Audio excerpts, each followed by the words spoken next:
Ciao ragazzi, io sono Riccardo, bentornati nel mio canale YouTube. Oggi farò un nuovo tipo di video. Sono andato a Lidl e ho preso il nuovo volantino con le uscite dal 29 marzo fino al 3 aprile.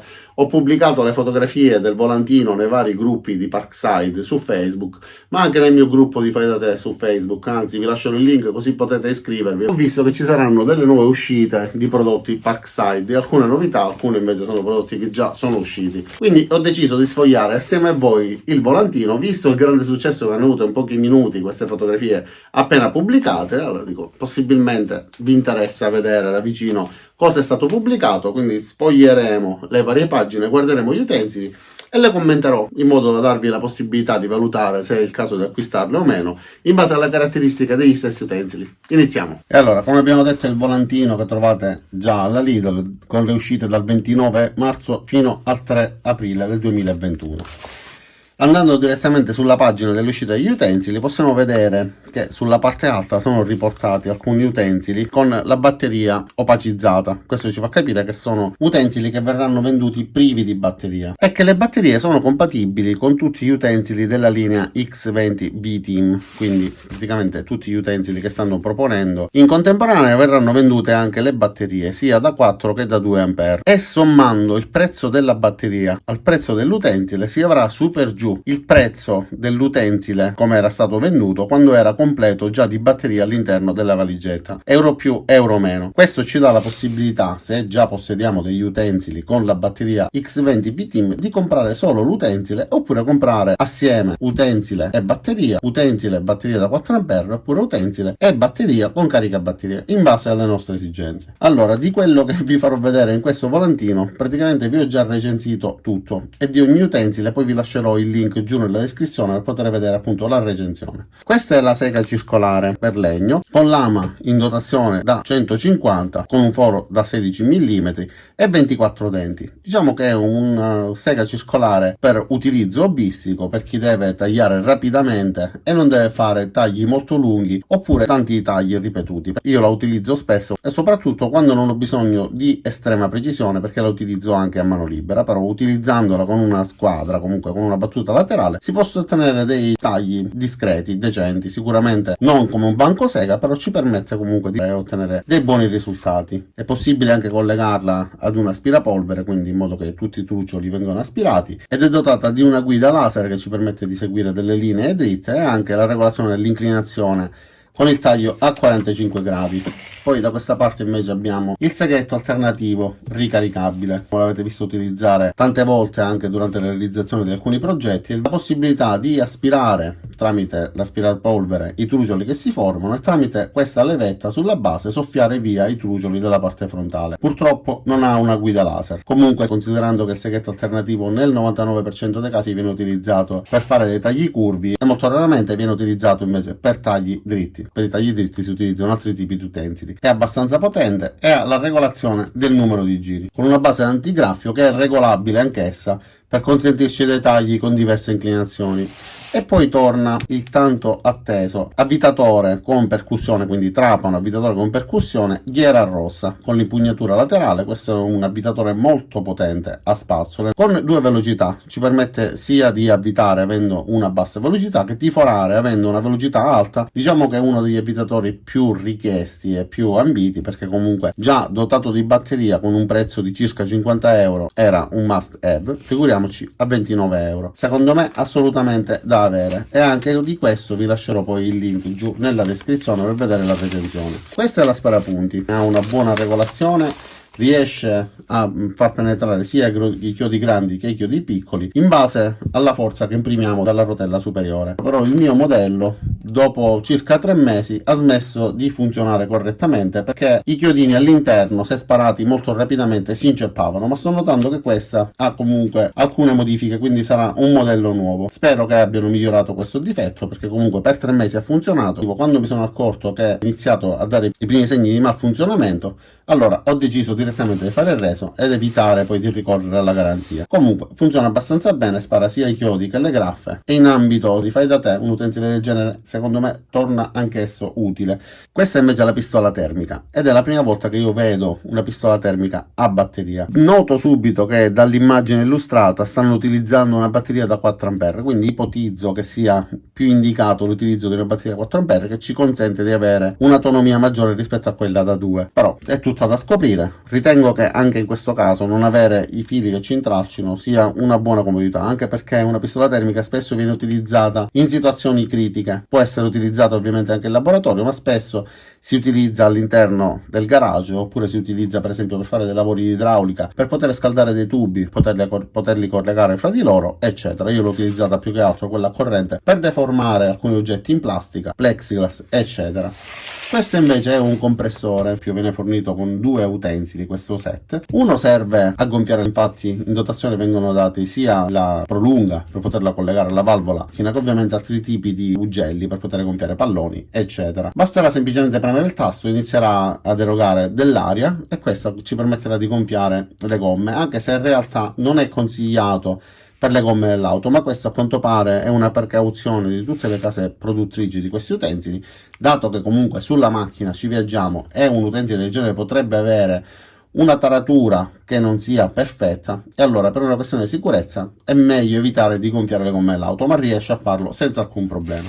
Questa invece è una pompa, può sia soffiare che aspirare, quindi ci permette di gonfiare e sgonfiare per esempio materassini, piscine gonfiabili, eccetera. Io ne ho una molto simile, di forma diversa ma con lo stesso criterio, e posso assicurarvi che un materassino per esempio da spiaggia lo gonfia davvero in pochi secondi, diversamente da come potrebbe riuscirci un compressore di questo tipo, perché questo emette molta aria con poca potenza, invece questo di qua ne emette di meno ma con una potenza maggiore. Quest'altro è un piccolo avvitatore molto particolare con diversi accessori. Uno è quello che ci permette di trasformarlo in avvitatore dotato di frizione, infatti in questo caso stanno dimostrando in questa immagine illustrativa il montaggio di una vite molto piccola su una superficie delicata che altrimenti si romperebbe. Utilizzando la frizione ci permette di gestire la forza in base alla superficie sulla quale dobbiamo avvitare. È un avvitatore che abbia molta forza, una vite di questo tipo la distruggerebbe o distruggerebbe direttamente il supporto sulla quale stiamo avvitando.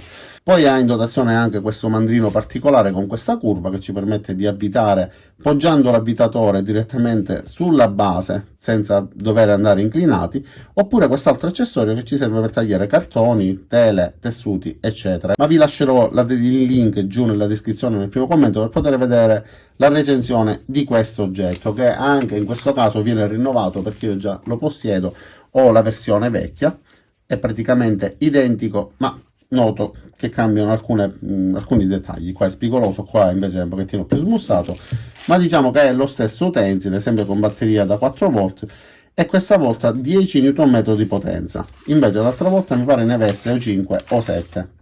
Da questa parte invece abbiamo un set di chiave a cricchetto e a bussola all'interno di una valigetta al prezzo di 39 euro. Questa non la possiedo, però possiedo praticamente quasi tutti i set di valigette con bussole e cricchetti, e per quelle che possiedo e per l'esperienza che ho posso dirvi che funzionano benissimo. Certo, non sono magari adatte ad essere utilizzate con potentissimi avvitatori di impulsi, ma per l'utilizzo normale, per manutenzione sulla macchina, sulla moto, vanno benissimo, e anche di questo vi lascio il link per farvi vedere alcune recensioni. Queste invece sono delle cassette porta minuteria, ad ogni uscita variano leggermente come forma, però diciamo che sono su per giù le stesse ogni volta. Sono abbastanza buone, non sono robustissime, quindi se dovessero caderci dalle mani possibilmente potrebbero danneggiarsi gli angoli. La plastica sicuramente non è di ottima qualità, però io le possiedo, riescono a sostenere il peso di diverse minuterie all'interno, considerando che metteremo del metallo, quindi viti, rondelle eccetera,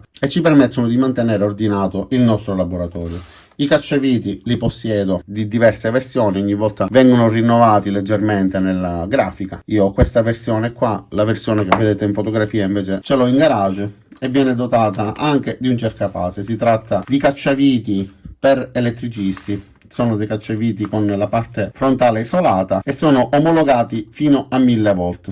Questo è il cavalletto, o comunque banco da lavoro, Viene utilizzato in diversi modi, sia per poggiare degli oggetti sulla sua superficie, per stringerli come se fosse una morsa e quindi poterli eventualmente tagliare, forare, eccetera, ma può essere utilizzato anche come cavalletto. Se ne prendiamo due, ne mettiamo una a destra ed una a sinistra, possiamo appoggiare sopra una tavola e trasformare tutto in una sorta di banco di lavoro. È abbastanza robusto, questa volta costa leggermente di più, la volta precedente mi pare costasse 14,99 e questa invece è la guida di bloccaggio.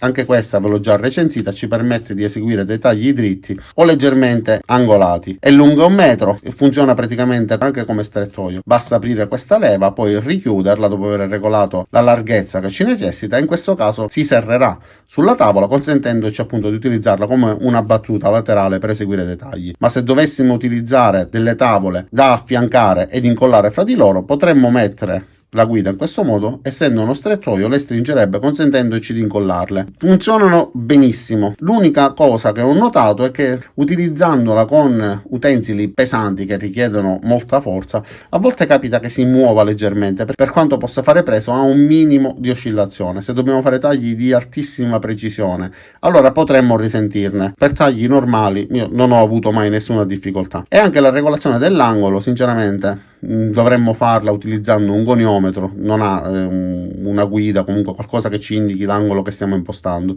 però ci permette di arrivare da 0 fino a 20 gradi. Sarebbe stato ottimo se questa battuta avesse avuto un click o un fermo quando si trova perfettamente a 90 gradi, in modo da permetterci un taglio perfettamente dritto senza andare prima a tracciare la linea sulla superficie, in modo da allineare la guida alla linea che abbiamo già tracciato. Però una volta fatta questa procedura sicuramente ci permette di utilizzarla con comodità. Questa volta costa pure di meno, la volta precedente costava 12,99 €, questa volta invece costa 9,99 €.